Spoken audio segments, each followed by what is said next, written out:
नमस्कार फ्रेंड्स, स्वागत आहे तुमचं माझ्या परत एका नवीन रेसिपीमध्ये। तर आज आपण ना आजीच्या पद्धतीने वालाच्या शेंगाची भाजी करणार आहे।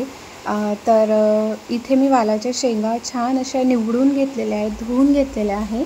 मोहरी, जिरा आणि लसणाचा पेस्ट घेतलेला आहे जाडसर असा, आणि कोथिंबीर घेतलेला आहे। तुम्ही इथे टोमॅटो, कांदा वगैरे घेऊ शकता, पण आपण आज प्युअर असल आजीच्या हातच्या पद्धतीची जी भाजी असते ना त्या पद्धतीने करणार आहे। म्हणजे जे आधीच्या काळातल्या आजी वगैरे राहत होते तेव्हा जसं बनवत होते ना, तर त्या पद्धतीने आपण करणार आहोत।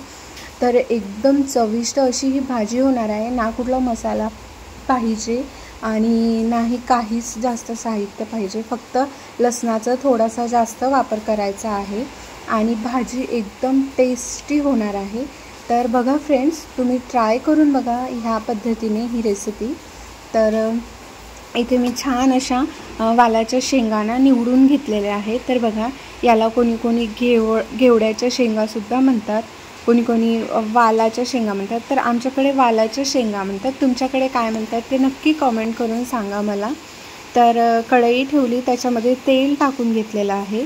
तेल कमी जास्त तुम्ही करू शकता, आणि इथे मोहरी टाकून घेतलेली आहे। तर बघा फ्रेंड्स, इथे मोहरी छान अशी तडतडू द्यायची आहे, आणि नंतरच याच्यामध्ये ना जे आपण जिरं आणि लसणाचा पेस्ट घेतला होता ना तो टाकून घेऊया। तर बघा फ्रेंड्स, तुम्ही इथे कांद्याची फोडणीसुद्धा देऊ शकता, पण ह्याच्यामध्ये ना मला तरी असं वाटते की लसणाची फोडणीने जास्त टेस्टी भाजी होते, आणि ही भाजी ना आजीच्या पद्धतीची आहे। तर मी तशीच तुम्हाला करून दाखवत आहे।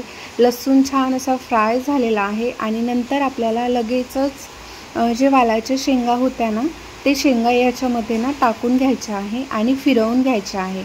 म्हणजे सगळं तेल वगैरे आहे ते ह्या शेंगाला लागलं पाहिजे, आणि शेंगांना तेलामध्ये छान अशा सॉफ्ट मऊसूत झाल्या पाहिजे, त्याच्यासाठी आपल्याला इथे फिरवून घ्यायचं आहे।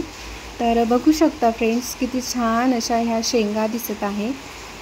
आणि ही भाजी ना भाकरीसोबत, पोळीसोबत, इवन भातासोबतसुद्धा खूप छान लागते, आणि मला तरी भाकरीसोबत जास्त आवडते। तर तुम्हीसुद्धा भाकरीसोबत खाऊन बघा, तुम्हाला आवडेल। आणि हा फ्रेंड्स बघा, इथे सगळं मी मिक्स करून घेतलेलं आहे, आणि आता आपण याच्यावरती प्लेट झाकून घेऊया। छान 8 ते 9 मिनिटे कमी गॅसवरती याला ना शिजू द्यायचं आहे। म्हणजे ह्या पद्धतीने शेंगा झाल्या पाहिजे। 8 ते 9 मिनिटे झाल्यानंतर इथे मी प्लेट काढून बघते, तर शेंगा आपल्या छान अशा सॉफ्ट झालेल्या आहे। तर बघू शकता तुम्ही, स्मेल ना खूपच छान येत आहे बघा। याच्यामध्ये मी काहीही टाकलेलं नाही आहे। तर आता आपल्याला फिरवून घ्यायचं आहे, फिरवून घेतलेल्या आहे शेंगा मी।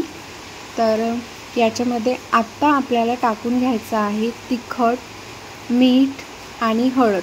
बघा फ्रेंड्स, तुम्ही याच्यामध्ये टोमॅटोसुद्धा ॲड करू शकता, पण मी फक्त याच्यामध्ये लाल तिखट, हळद आणि मीठ, लसण जिऱ्याचा पेस्ट एवढ्याच याच्याने ही भाजी खूप जास्त टेस्टी होणार आहे। तर आमचं तिखट थोडंसं कमी असल्यामुळे मी इथे तिखटाची क्वांटिटी वाढवलेली आहे।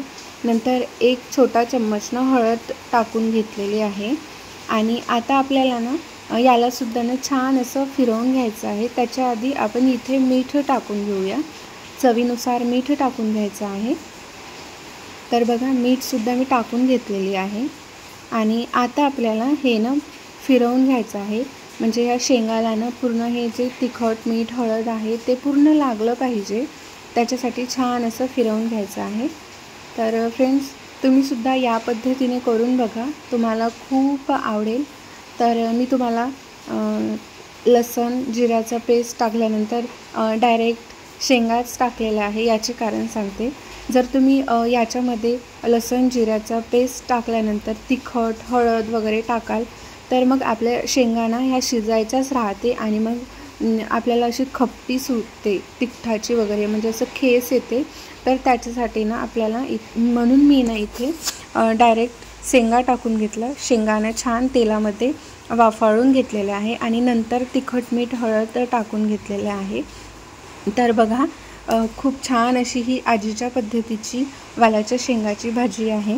तर तुम्हीसुद्धा नक्की ट्राय करून बघा। आता आपल्याला परत ना याच्यावरती कोथिंबीर टाकून घ्यायचं आहे, फिरवून घ्यायचं आहे आणि नंतर ना परत प्लेट झाकून छान 6 ते 7 मिनिटे कमी गॅसवरती याला शिजू द्यायचं आहे, जेणेकरून जे आपलं तिखट वगैरे आहे ना ते छान म्हणजे मुरून जाणार याच्यामध्ये। त्याच्यासाठी परत प्लेट झाकून घेऊया। तर बघा कोथिंबीर टाकून घेतलेला आहे भरपूर अशी। आणि फ्रेंड्स, तुम्ही माझ्या चॅनलवरती नवीन असाल तर प्लीज माझ्या चॅनलला सबस्क्राईब करा, व्हिडिओला लाईक करा, शेअर करा, कमेंट करा आणि नवीन असाल तर बेल आयकॉनसुद्धा प्रेस करा, जेणेकरून तुम्हाला माझ्या नोटिफिकेशनची बेल वाजेल।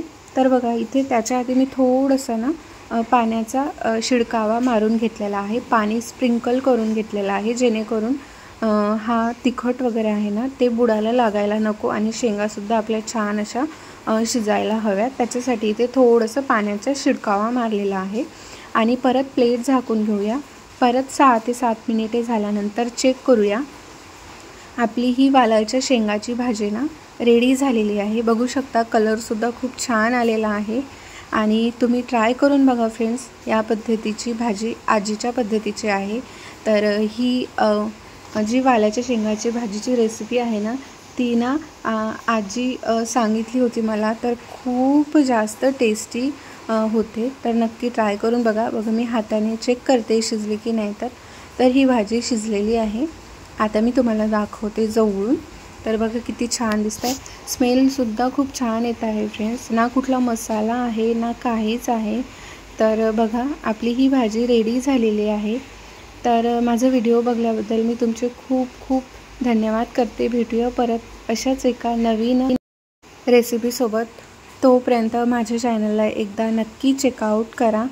तर भेटते तुम्हाला परत अशाच एका छानशा नवीन रेसिपीसोबत। बाय। तर बॅकग्राऊंडमध्ये तुम्हाला फॅनचा आवाज आल्यासारखा येईल, पण आमच्याकडे खूप जास्त पाऊस चालू आहे, तो त्याचा आवाज आहे।